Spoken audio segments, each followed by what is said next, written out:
Hey, this is new. It's what I look like. Let's get on with the video. Hey there, guys. Welcome back to another BKB video on the BKB production channel or studio channel. I can't remember what I call it half the time. Welcome back to another messed up movie Monday or terrifying Thursday, because I forgot to record it for Monday. So now I'm recording it for Thursday. I'm going to be trying to show my face a bit more on here and stuff. I got the Substance hoodie. Hold on, let me show off the Substance. Remember, you are one. It's pretty dope. We're going to be talking about 3 different horror films today, that being Repo, the Genetic Opera, 31, and The Lords of Salem. If you guys have seen any of these, let me know down below, and let me know if you think I'm wrong on my opinions. Anyway, let's get into the first one. Repo, the Genetic Opera, which I accidentally keep on calling Repo Man, the Genetic Opera, but there is already a movie called Repo Man. Yeah. Is a 2008 film that goes for about an hour and 38 minutes. Was directed by Darren Lynn Bousman, aka one of the main directors of the Saw franchise, and was written by Terrence Zadufich. I'm gonna just throw him up on here. I'm pointing the wrong direction, but this is where all the images are gonna get put, so I don't know why I did it over here. I'm trying to get used to it. That's him. Which he not only wrote this movie, but he wrote the original play production of this, because this was initially a play. Which I love that. I'd love to see that. They also, I believe, did another theater to film adaptation that is with the Carnival of Souls, I think is the name of it, which I may be reviewing that soon if I can find it on any streaming services. I will also say it has a pretty solid cast overall. The main 3 characters are Roddy Largo by Paul Sorviani.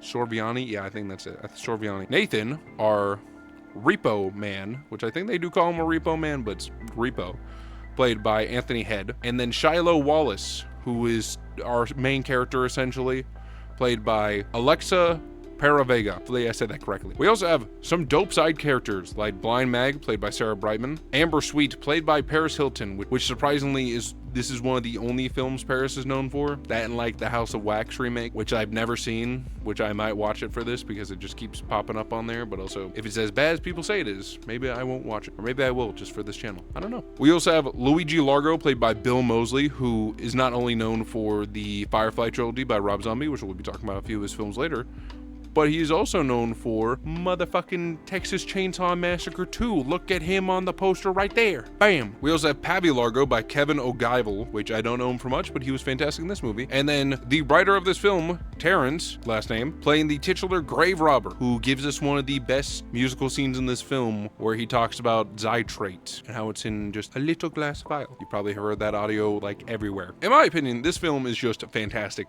Overall, I really liked it. I like the visuals with it. I like the songs. I want to see this on Broadway. That would be dope. The plot of Repo, the Genetic Opera, like I said, I'm trying to stop myself from saying Repo Man because I want to say Repo Man, the Genetic Opera, is that people in the future need to, no joke, finance their organs. And if they fail in their payments, the titular Repo Man will come and take back out their organs. My only complaint about the film is, it's a very minor one, is you don't really see the Repo Man doing a lot of repoing. If we could just have a film where it's like a gory comedy, where it's like a gory dark comedy about a dude just living his life and then he has to go re-extract the organs people bought, I feel like that'd be funny. Someone should make that. Maybe they already have. I don't know. Made in 2008. I feel like that was like sort of the prime age for the comic adjacent films, because it has such a nice gritty feel to it. It's very handmade. It's like the Joel Schumacher Batman films, which you will see me talk about on the other channel one of these days, where it's absurd, but it's in a way that it's beautiful. That you're just like, fuck yeah, dude. Little glass vial, sure. Paris Hilton getting high off random shit in an alley while her face comes off on screen. Dope. Bill Moseley just randomly stabbing a fucking dude like the goat that he is. Yes, give me all of that. It's not really disturbing per se. I mean, personally for me, I'm kind of just numb to this shit. So maybe I would give it like a 2 out of 5 on disturbing, because there are some like grotesque scenes with the organs getting removed. They're very realistic looking organs. But for overall a movie, I give this shit like a 3.5, maybe even a 4. Like this is genuinely what I need to see in movies, especially like movie musicals.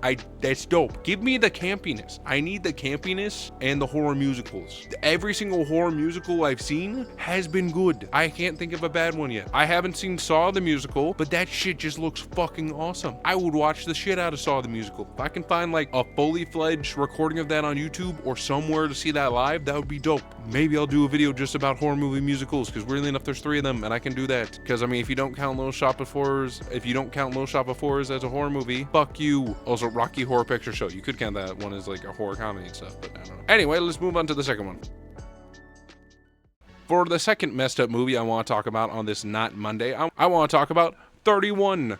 Directed and written by Rob Zombie. This film came out in 2016 and it comes out a smooth 1 hour and 42 minutes. First compliment I'm going to give to this film, I like the cast. It's a good amount of castman stuff. You have Malcolm McDowell as Father Murder, Richard Bark, who is slowly becoming one of my favorite actors, playing Doomhead, one of my favorite characters in any Rob Zombie film ever. Roscoe Pepper, played by Jeff Daniels, which he is just, I love him in these movies. I don't know why, I just do. Charlie, who's played by Sherry Moon Zombie, a main character in a lot of Rob Zombie movies. She's his wife, which I get that, but also, I mean, she's pretty damn good in this movie. I like her. She's dope. I prefer her than in Lords of Salem, which I will talk about that movie in just a minute. But you have other great side characters such as Panda Thomas, played by Lawrence Jackson, Venice Virgo, played by Meg Foster, and Levin Wally, played by Kevin Jackson. Overall, I love all these characters. I love this movie. It's a good movie. The basic plot of it is that a group of, I believe they're carnies, or trying to be carnies, are abducted by wealthy, rich elites, and they are forced to play in messed up maniacal games where they're hunted down by various psychopaths. And if they're able to survive for 12 hours, they get to leave. And also, this is a Halloween movie. 31, it's the 31st. And like I said, I fuck with this movie heavy. It's great. It's fantastic.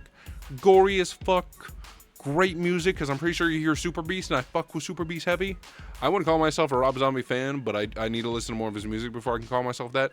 But it's dope as fuck. I like it. It's gory, fucked up, hellbilly as shit. And weirdly enough, I don't know if this was a continuation of the trend he had in Devil's Rejects, but it also ends on a fucking needle drop, that being Dream On by Aerosmith, just at the ending, and I think it really fucking works. Not as much as Lynyrd Skynyrd's Freebird at the end of Devil's Rejects, but I mean, you can't really beat that. That's like cinematic history right there. It's a great film. I recommend it to everyone. On, the case of disturbing, it might be, it's Rob Zombie. It's fucked up. It's hellbilly. Sex, gore, bloodiness, just depravity, which that might fuck up some people. So I'd give it like a 2.5 or 3 out of 5 on the disturbing scale. If you're not used to Rob Zombie movies and that's your first entry into a Rob Zombie film, first off, you could be doing worse, because I feel like Devil's Rejects is much worse than that film. But, sorry, worse as in it's like more terrifying, not like in quality. It's pretty damn good. But for like an actual film, I like it. It knows what it is. It's doing what it is. It knows what the people want. You go in to see a Rob Zombie movie, you see a fucking Rob Zombie movie. It's dope as fuck. And like I said, you see plenty of Doomhead, aka, like I said, Richard Bark, who is also in Mandy, which, did I talk about Mandy? I want to say I talked about Mandy at some point. If not, I love Mandy. Maybe I'll do a video talking about Mandy or the director's work, because he only has like 3 movies. That's good. I like the trilogy shit that we're going on with. But yes, I recommend you go check it out. I'm pretty sure it's on Tubi still. You should go watch it. It's dope. Anyway, let's talk about the final messed up movie. The final messed up movie I want to talk about today is Lords of Salem, or The Lords of Salem, if you're going to be annoying about it. This film came out in 2012 and has a runtime of about 1 hour and 41 minutes. This is once again written and directed by Rob Zombie and shares similar cast between them. Specifically, Jeff Daniels and Sherry Moon Zombie return as main leads. I mean, Sherry Moon Zombie is the main lead, but then Jeff Daniels is a prominent side character. It also, I believe, has Meg Foster as one of the witches. I'll explain the witches in just a second. And then Ken Foree, who I didn't talk about in 31 because he wasn't in that one, but he has been in a bunch of other horror films and a bunch of other Rob Zombie films, especially, including the Rob Zombie remake of Halloween, which I don't know if I want to do that one for a remake comparison video or I want to do that one for a Rob Zombie directorial discussion video.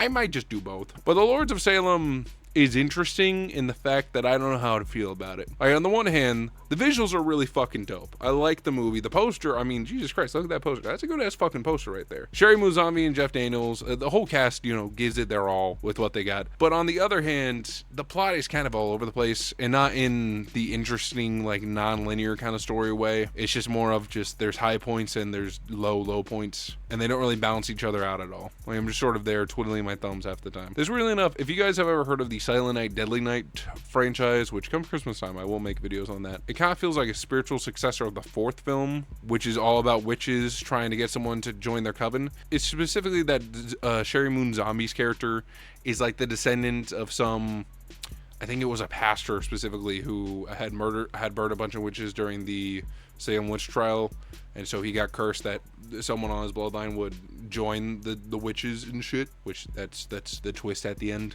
Spoiler alert, but you guys should know that by now going into this video. I mean, I'm talking about these movies, for Christ's sake. The acting, you know, it's good for what it is. You know what I mean? They do their job. There is some great imagery every now and then. Like I said, specifically the scene with the makeup from the poster, and like I said, I'm pointing to the poster. Those scenes are pretty dope. It's definitely spiritual in a way. You know, it's really good. But just all the other scenes, it sort of just, it doesn't really work for me.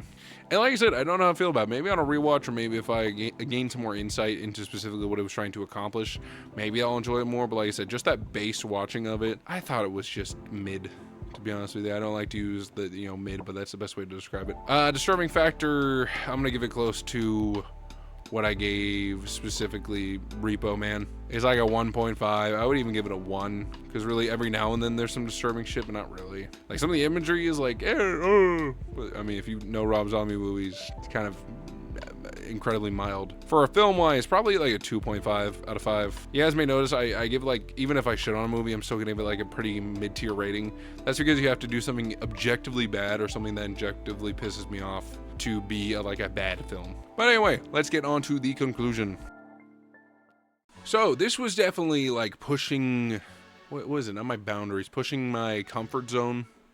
Getting on the camera and doing this shit. I don't really like being on camera. I hate this shit. But I was like, hey, it's about time. Plus, like, audiences like to connect with a person that they can see, and y'all can see like a lot, like the nerddom I got set up over here and shit. Fucking look at that. It's not Rob. I was about to say Rob Zombie. I'm thinking about Rob Zombie too much.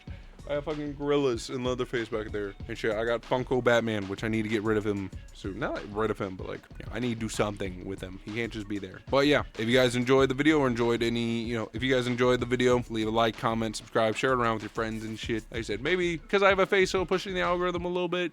Yeah, if not, I don't really give a shit. You know, I'm just here to make videos because I like making videos.